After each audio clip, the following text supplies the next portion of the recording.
दोस्तों, टाटा स्टील की बात करें तो कल हमारे सामने रिजल्ट आने वाला है और इस रिजल्ट के पहले अलग अलग ब्रोकरेज हाउस ने अपनी राय रखी है। किस तरह रिजल्ट रह सकता है और इस रिजल्ट के बाद आगे की क्या संभावना बनेगी उसको अच्छे से समझेंगे। टाटा स्टील का बिजनेस सिर्फ इंडिया तक सीमित नहीं है। टाटा स्टील का बिजनेस विश्व के काफ़ी देशों में फैला हुआ है। स्पेशली अगर आप देखें तो यूके में इनका जो बिजनेस है वो काफ़ी बड़ा है और यहाँ तक कि वहाँ की जो सरकार को आखिरकार में हार माननी पड़ी और बहुत बड़ा बेल आउट पैकेज देना पड़ा टाटा स्टील को ग्रीन स्टील का निर्माण शुरू करने के लिए। ऐसे में आप समझ सकते हो कि उसकी वैल्यू कितनी है। लेकिन जो ग्लोबल मार्केट में इस समय प्रॉब्लम है उसकी वजह से कंपनी के रिवेन्यू में फ़र्क पड़ता है। इंडिया का बाज़ार तो काफ़ी अच्छा है लेकिन विश्व के बाज़ार में नरमी है और ऐसे में क्या है रिजल्ट की अपेक्षा और डिविडेंड की क्या संभावना बन रही है, कितना कंपनी डिविडेंड देगी इस बार, उसको समझने की कोशिश करेंगे इस वीडियो के माध्यम से। लेकिन फ्रेंड्स, उससे पहले अगर आप पहली बार हमारे चैनल पे आए तो चैनल को सब्सक्राइब कर दीजिए, एक बेल आइकॉन दबा दीजिए ताकि जब भी नया वीडियो बने पहला नोटिफिकेशन आपको मिले। वीडियो पसंद आए तो लाइक से जरूर कीजिए। चलो फ्रेंड्स, वीडियो स्टार्ट करते हैं। मैं हूँ आपका दोस्त SB दवे और हमारे अपने चैनल ऑनलाइन कमाई में आपका बहुत बहुत स्वागत है। तो सबसे पहले टाटा स्टील के कारोबार की बात करें तो फ्राइडे को 142 पर क्लोजिंग थी। 0.61% की गिरावट देखने को मिली। अब ये गिरावट क्यों हुई? क्योंकि बाजार में ज़बरदस्त गिरावट थी। 800-900 पॉइंट की भारी गिरावट हुई और FI जो पिछले कई समय से लगभग महीने भर से वो लगातार बाजार में खरीदारी करते, सडनली उन्होंने फ्राइडे को बाजार में बिकवाली कर दी। तो इसी की वजह से बाजार में थोड़ा सा दबाव की स्थिति बनी। और आप देखिए जो ग्लोबल इस समय जो रीजन बने हुए हैं और इंडिया का जो पाकिस्तान का टेंशन था उसकी वजह से भी FI बाजार से थोड़े निकले। लेकिन अब थोड़ा मामला फिर बदलता हुआ सीज फायर हुआ है तो क्या फिर से FI आएंगे, उसके ऊपर भी सारा दारोमदार है। तो देख सकते हो कि कल हमारे सामने यहाँ पे रिजल्ट की संभावना बनेगी।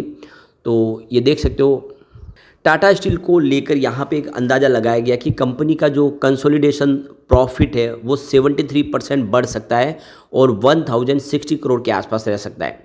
मजबूत वॉल्यूम से घरेलू कारोबार में अच्छी ग्रोथ संभव है।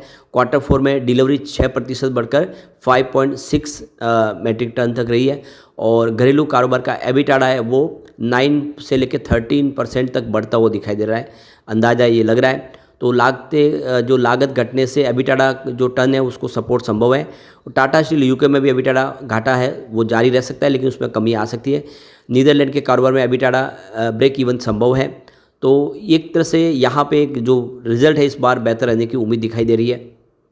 अब यहाँ पे दूसरी तरफ अगर आप टाटा स्टील के जो अलग अलग ब्रोकरेज हाउस की राय देखें तो जो Q4 है उसमें नेट प्रॉफिट में 18 से लेके 46% की ईयर ऑन बेसिस पे गिरावट देखने को मिल सकती है, यानी प्रॉफिट में कमी आ सकती है।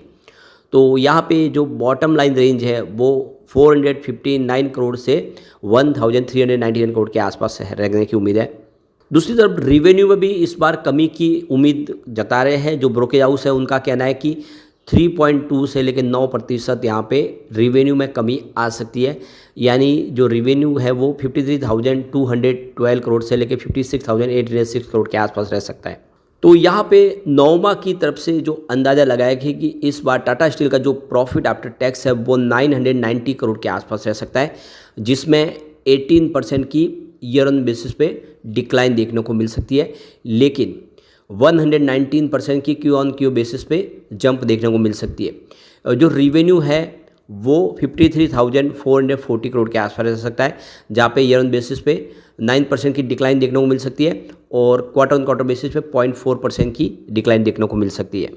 यहाँ पे earning before tax depreciation and emotion की बात की एबिटाडा की तो वो 6,520 करोड़ के आसपास रह सकता है, जिसमें 6.5% ईयर बेसिस पे गिरावट देखने को मिल सकती है और क्वार्टर ऑन क्वार्टर बेसिस पे 13.5% की गिरावट देखने को मिल सकती है।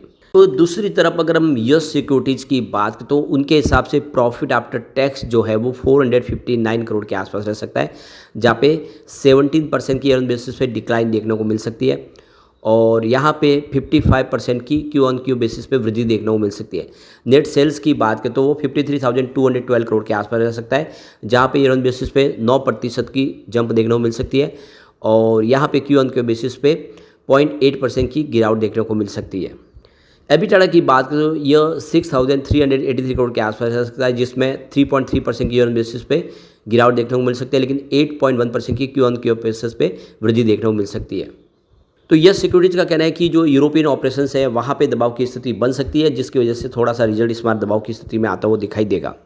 यहाँ पे यस सिक्योरिटीज़ का कहना है कि जो कंसोलिडेटेड डिलीवरीज है वो 8.02 मिलियन टन्स के आसपास रहने की उम्मीद है। एबिटाडा 300 रुपीज़ पर टन के हिसाब से क्यू ऑन क्यू बेसिस पे रह सकता है। अब यहाँ पे बात करें आईसीआईसीआई सिक्योरिटीज़ की, तो आईसीआईसीआई सिक्योरिटीज़ के हिसाब से जो टाटा स्टील का कंसोलिडेटेड जो प्रॉफिट आफ्टर टैक्स है 1399 करोड़ रह सकता है। यानी टाटा स्टील का जो आईसीआईसीआई सिक्योरिटीज़ का अंदाज है वो बहुत ही बेहतरीन है, प्रॉफिट ज़बरदस्त बढ़ सकता है। तो यहाँ पे देख सकते हो कि उनका कहना है कि 41% की ईयर ऑन बेसिस पे डिक्लाइन देखने को मिल सकती है। क्यू ऑन क्यू बेसिस पे 463% की जंप देखने को मिल सकती है।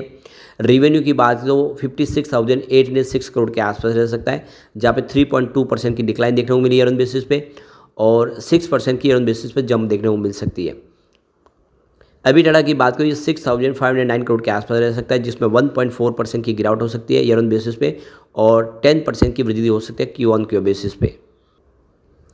अब यहाँ पे मोतीलाल ओसवाल की बात करें तो मोतीलाल ओसवाल का अंदाजा है कि प्रॉफिट आफ्टर टैक्स 649 करोड़ का कंपनी बता सकती है। तो यहाँ पे 46% की ईयर ऑन बेसिस पे गिरावट देखने को मिल सकती है और यहाँ पे देख सकते हो कि क्यू ऑन क्यू बेसिस पे देखें तो 12% की यहाँ पे वृद्धि देखने को मिल सकती है। और रेवेन्यू की बात करें 56,038 करोड़ के आसपास रह सकता है, जिसमें 4.5% की ईयर ऑन बेसिस पे गिरावट देखने को मिलेगी, लेकिन यहाँ पे क्वार्टर बेसिस पे 4.5% की जंप देखने को मिल सकती है। एबिटाडा की बात करें 6,437 करोड़ के आसपास रह सकता है, जहाँ पे 2.5% की ईयर ऑन बेसिस पे डिक्लाइन देखने को मिल सकती है और क्वार्टर बेसिस पे 10% की डिक्लाइन देखने को मिल सकती है। तो मोतीलाल ओसवाल का कहना है कि इंडिया के बाज़ार में वॉल्यूम ग्रोथ अच्छी देखने को मिल रही है, बिजनेस को सपोर्ट मिला, लेकिन जो ग्लोबल लेवल पे जो प्राइस है वो कमज़ोर हुई है, तो इससे यूरोप का बाजार जो अर्निंग है वो म्यूट दिखाई देगा और इस वजह से जो ग्लोबल मार्केट की वजह से थोड़ा सा इस रिजल्ट पे दबाव देखने को मिलेगा। इंडिया के बाज़ार में अच्छा है। तो ये कुल मिला के देख सकते हो कि इस समय जो मिला जुला नतीजा देखने को मिल रहा है कि ईयर ऑन बेसिस पे प्रॉफिट गिर सकता है, लेकिन क्वार्टर बेसिस पे प्रॉफिट में वृद्धि हो सकती है। बात कर ले कंपनी के डिविडेंड की, तो कंपनी लगातार डिविडेंड देती है और वो Q4 में ही देती है फाइनल डिविडेंड।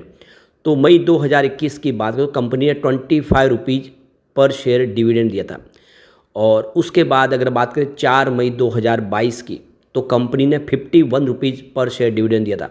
ये डिविडेंड की अमाउंट आपको ज़्यादा लगेगी क्योंकि उस समय शेयर की प्राइस जो पूरी 10 रुपीज़ फेस वैल्यू के हिसाब से थी, 1000 रुपये के आसपास स्टॉक था, स्प्लिट नहीं हुआ था।